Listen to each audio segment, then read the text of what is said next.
ನಮೋ ನಮಃ ಸರ್ವೇಭ್ಯಃ. ತತ್ರ ಭವತಾಂ ಸಮೇಷಾಂ ಶಿಬಿರ ಪ್ರಕಲ್ಪ ಪರಿವೀಕ್ಷಣಾಯ ಸ್ವಾಗತಂ.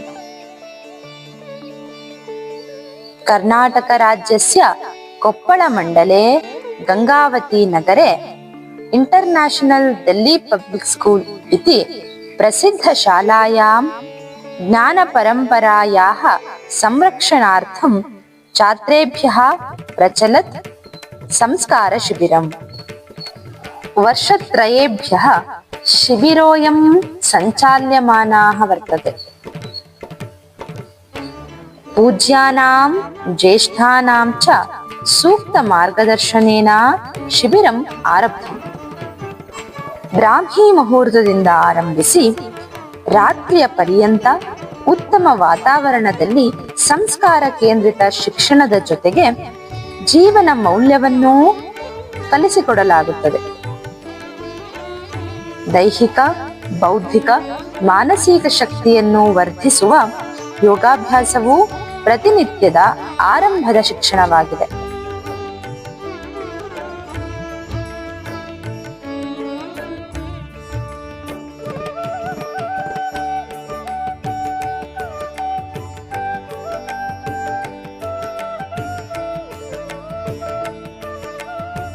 ಪರಿಸರ ಸ್ವಚ್ಛತೆಯ ಜಾಗೃತಿ ಮೂಡಿಸುವ ಸಲುವಾಗಿ ಮಕ್ಕಳಿಂದಲೇ ಪ್ರಾಯೋಗಿಕ ಸ್ವಚ್ಛತಾ ಕಾರ್ಯ ನಡೆಯುತ್ತದೆ.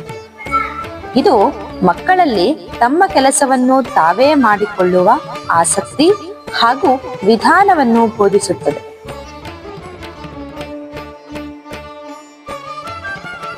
ಈ ಶಿಬಿರವು ಮುಂದಿನ ಜನಾಂಗಕ್ಕೆ ದೈವಭಕ್ತಿ, ಗುರುನಿಷ್ಠೆ, ದೇಶಪ್ರೇಮ, ಸ್ವಾವಲಂಬನೆ, ಸಂಸ್ಕೃತಿ, ಸಂಸ್ಕಾರಗಳನ್ನು ಬೆಳೆಸುವುದರೊಂದಿಗೆ ಉತ್ತಮ ನಾಗರಿಕರನ್ನಾಗಿ ಮಾಡುವ ಮಹದುದ್ದೇಶವನ್ನು ಒಳಗೊಂಡಿದೆ.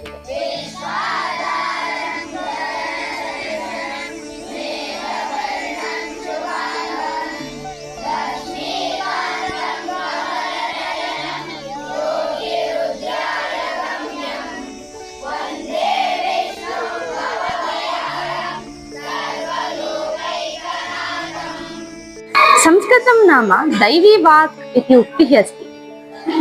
तस्य अर्थः देवतानां भाषा संस्कृतम् इति. अस्य भाषायाः अध्ययनार्थं स्मरणशक्तिः, एकाग्रता च वर्धते.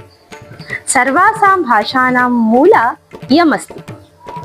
अतः बाल्ये एव अस्य अध्ययनं कृतं चेत् भाषाज्ञानं, भाषास्पष्टता वर्धते. ಜಗತ್ತಿನ ಅತ್ಯಂತ ಪ್ರಾಚೀನ ಭಾಷೆಯಾದ ಸಂಸ್ಕೃತ ಎಲ್ಲ ಭಾಷೆಗಳಿಗೂ ಮಾತೃಸ್ಥಾನದಲ್ಲಿರುವುದರಿಂದ ಈ ಭಾಷೆಯ ಸಂಭಾಷಣೆಯನ್ನು ಪ್ರಾಥಮಿಕ ರೂಪದಲ್ಲಿ ಕಲಿಸಿಕೊಡಲಾಗುತ್ತದೆ. ಅತ್ರ ಅತ್ರ ಇತ್ಯುಕ್ತೆ ಇಲ್ಲಿ. ಅತ್ರ ಘಟೀ ಅಸ್ತಿ, ತತ್ರ ಫಲಕಂ ಅಸ್ತಿ, ಅನ್ಯತ್ರ ವೃಕ್ಷಃ ಅಸ್ತಿ, ಏಕತ್ರ ಪುಸ್ತಕಂ ಅಸ್ತಿ, ಸರ್ವತ್ರ ದೇವಃ ಅಸ್ತಿ. ಅವಗತಂ? ಏತಾದೃಶ ಏವ ವಾಕ್ಯಾನಿ ವಕ್ತವ್ಯಂ. ಅತ್ರ, ತತ್ರ, ಅನ್ಯತ್ರ, ಏಕತ್ರ, ಸರ್ವತ್ರ. ಅಸ್ತು ವಾ? ಅತ್ರ ಅತ್ರ ಶಬ್ದಾರ್ಥಂ ಕಃ ವದಂತಿ? ತನುಶ್ರೀ. ವೇದ ಎಂದರೆ ಜ್ಞಾನ. ಇಲ್ಲಿ ಜಾತಿ ಲಿಂಗ ಭೇದವಿಲ್ಲದೆ ಎಲ್ಲರಿಗಾಗಿ ವೇದ ಎಂಬ ಭಾವನೆಯಿಂದ ಮಕ್ಕಳಿಗೆ ಸಸ್ವರ ವೇದ ಮಂತ್ರಾಭ್ಯಾಸ ನಡೆಯುತ್ತದೆ. ಓಂ ಮೇಧಾ ದೇವಿ ಜುಷಮಾಣಾನ ಆಗಾ. ಓಂ ಮೇಧಾ ದೇವಿ ಜುಷಮಾಣಾನ ಆಗಾ.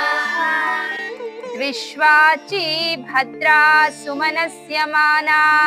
ವಿಶ್ವಾಚಿ ಭದ್ರಾ ಸುಮನಸ್ಯಮಾನಾ. ತ್ವಯಾ ಜುಷ್ಟಾನುದಮಾನಾ ದುರುಕ್ತಾನ್. ವೇದ ಎಂದರೆ ಜ್ಞಾನ ಎಂದರ್ಥ. ಇದರ ಅಧ್ಯಯನದಿಂದ ಜ್ಞಾನ ವಿಸ್ತಾರವಾಗ್ತದೆ, ಬುದ್ಧಿಶಕ್ತಿ ಬೆಳೀತದೆ. ಆ ಕಾರಣದಿಂದಾಗಿಯೇ ಬಾಲ್ಯದಲ್ಲಿಯೇ ಮಕ್ಕಳಿಗೆ ವೇದದ ಅಧ್ಯಯನವನ್ನು ಮಾಡಿಸಿದ್ರೆ ಅವರ ಏಕಾಗ್ರತಾ ಶಕ್ತಿ ವರ್ಧಿಸುತ್ತದೆ ಎನ್ನುವಂಥದ್ದು ಸಂಶೋಧನೆಗಳಿಂದ ನಿರ್ಣಯಿಸಲ್ಪಟ್ಟಿದೆ. ಆ ಕಾರಣದಿಂದ ಇಂದಿನ ಈ ಸಂಸ್ಕಾರ ಶಿಬಿರದಲ್ಲಿ ಮಕ್ಕಳಿಗೆ ವೇದಗಳ ಮಂತ್ರಗಳನ್ನ ಉಚ್ಚಾರಣೆಯನ್ನ ಮಾಡುವಂತಹ ಕ್ರಮವನ್ನ ಇಲ್ಲಿ ಹೇಳ್ಕೊಡ್ಲಾಗ್ತಿದೆ. ಧನ್ಯವಾದ. ಉತ್ತಮ ಆರೋಗ್ಯಕ್ಕೆ ಪೂರಕವಾಗಿ ಶುದ್ಧ ಮತ್ತು ಸತ್ವಭರಿತ ಆಹಾರಕ್ಕೆ ಪ್ರಾಧಾನ್ಯತೆ ನೀಡಲಾಗಿದೆ.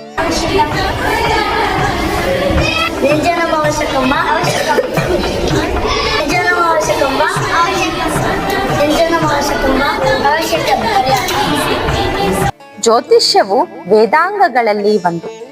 ಇಲ್ಲಿ ಮಕ್ಕಳಿಗೆ ಜ್ಯೋತಿಷ್ಯದ ಕಿರು ಪರಿಚಯವನ್ನು ಮಾಡಿಸಲಾಗುತ್ತದೆ. ಜ್ಯೋತಿಷ್ಯ ಶಾಸ್ತ್ರವು ವೇದಗಳ ಕಾಲದಿಂದ ಇಂದಿನವರೆಗೂ ಅತ್ಯಂತ ಉಪಯುಕ್ತ ಹಾಗೂ ವೈಜ್ಞಾನಿಕವಾದ ಜ್ಞಾನ ರಾಶಿಯಾಗಿದೆ.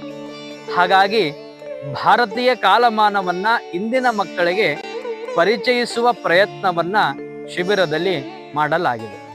ದೇಹದ ಜಡತೆಯನ್ನು ದೂರಗೊಳಿಸುವ, ಏಕಾಗ್ರತೆಯನ್ನು ಹೆಚ್ಚಿಸುವಂತ ಕ್ರೀಡೆಗಳನ್ನು ಮಕ್ಕಳಿಗೆ ಆಡಿಸಲಾಗುತ್ತದೆ. ಮಣ್ಣಿನ ಮುದ್ದೆಯಂತಿರುವ ಮಕ್ಕಳ ಮನಸ್ಸನ್ನು ಸಂಸ್ಕಾರ ಎಂಬ ಆಕಾರವನ್ನು ಕೊಟ್ಟು ಅವರನ್ನು ದೇವತಾ ಮೂರ್ತಿಗಳನ್ನಾಗಿ ಮಾಡುವ ಜವಾಬ್ದಾರಿ ನಮ್ಮೆಲ್ಲರ ಮೇಲಿದೆ.